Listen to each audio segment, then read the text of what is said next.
Hello guys, నేనైతే సాంబార్ చేస్తున్నా. దానికోసం మన కుక్కర్ తీసుకుని 1 కప్ మన పప్పు అయితే పోసుకున్నా. ఆ తర్వాత 2 టమాటో వేసుకున్న చిన్న చిన్నవి. అలానే ఆనియన్స్ అయితే కట్ చేసిన. ఓకేనా, ఆయిల్ పోసుకున్నా. అలానే పచ్చిమిర్చి కట్ చేసిన 2, పసుపు వేసిన, కొద్దిగా సాల్ట్ వేసి దానికైతే విజిల్ కావాలని పెట్టిన. అలానే చింతపండు వేసి ఒక 3 to 4 విజిల్ వచ్చే వరకు పెట్టిన. తాలింపు కోసం ఎల్లిగడ్డ, కరివేపాకు, కొత్తిమీర, ఎండుమిరపకాయలు తీసుకున్నా. ఆ తర్వాత పప్పు అయితే ఉడికింది. పప్పు ఉడికిన తర్వాత ఒక కడాయి తీసుకొని కడాయిలో ఆయిల్ అయితే వేసుకున్నాను అనమాట. 2 to 3 టేబుల్ స్పూన్. ఓకేనా, అంతలోపు క్యారెట్ను మన డ్రమ్ స్టిక్ కడిగేస్తున్నా.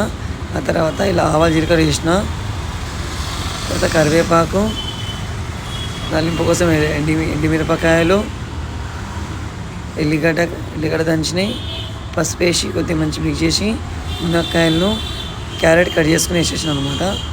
మంచి మిక్స్ చేసి 2 to 3 టేబుల్ స్పూన్స్ సాల్ట్ వేసి మంచిగా కలిపి ఉడకడానికి పెట్టిన. చూడండి, ఇట్లా ఉడకాలన్నమాట. మళ్ళీ ఒకసారి మిక్స్ చేయాలి మధ్యలో తీసి. ఓకేనా, మధ్యలో మిక్స్ చేసి తర్వాత ఉడికించిన పప్పు వేసుకున్నా. చూడండి, ఉడికించిన పప్పు వేసుకున్నా. అలా 1 గ్లాస్ వాటర్ వేసి మంచిగా మిక్స్ చేసి కారం తగినంత, సాల్ట్, ధనియా పొడి వేసి మంచి బాయిల్ అని పెట్టిన. చూడండి, 2 to 3 minutes. ఎంత బాయిల్ అవుతుందో అంత ఉడుకుతుందో అంత మంచి టేస్ట్ వస్తుంది, ఫ్లేవర్. చూడండి, మంచిగా ఉడుకుతుంది అన్నమాట. మనం కడిగేసుకున్న కొత్తిమీర వేయాలి. చూడండి,